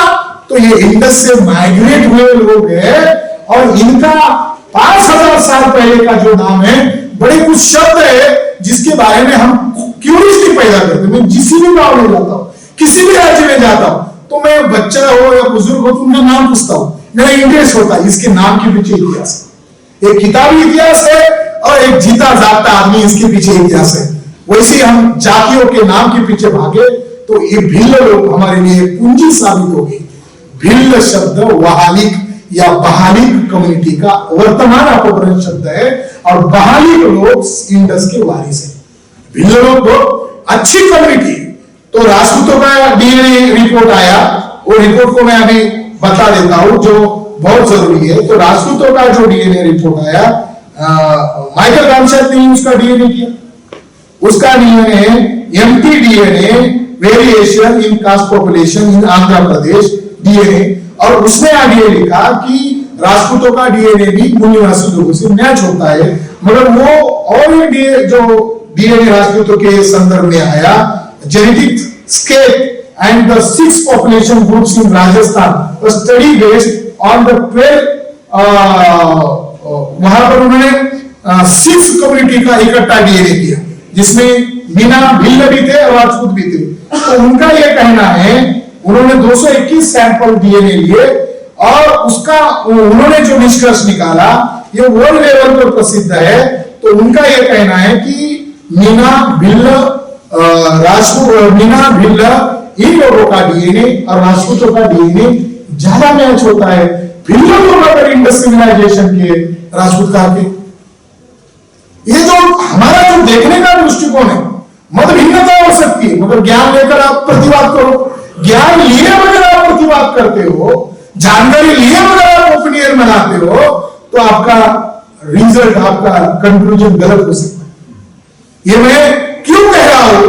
क्योंकि हमने जो 3 वैल्यू लिखे हैं, इसको हम SC ST OBC को तोहफा दे, मगर ब्राह्मणों को तथा कथित इतिहासकारों को कह रहे तुम लोगों को चुनौती है, तुम इन बातों को, हमने उठाया गया मुद्दे को तुम्हारे टीवी डिबेट पर, तुम्हारे चैनल पर हमको बुला और हमारे खिलाफ बरगलाओ, हम तुम्हारे मुंह तोड़ जवाब देंगे। मैं थोड़ा विस्तार से इसीलिए बोला क्योंकि ये मामला पेचीदा है। तो इसके बाद ये किताब पढ़ेंगे और मैं माननीय राष्ट्रीय अध्यक्ष जी से भी हम्बल रिक्वेस्ट करता हूं कि अगर उत्तर प्रदेश, बिहार, हरियाणा, पंजाब, मध्य प्रदेश, यहाँ तक कि महाराष्ट्र, साउथ इंडिया, यहाँ पर अगर जाटों के, गुजरों के, यादवों के, केवल उनकी कम्युनिटी के अगर जागृति सम्मेलन अगर हमने शुरू किए, तो मैं ऐसा मानता हूं 2-3 साल में जाट, गुजर, राजपूत ये हमारी फौज बनकर, मूल्यवासी बहुजनों की फौज बनकर 3.5% ब्राह्मणों का बंदोबस्त करेंगे। धन्यवाद।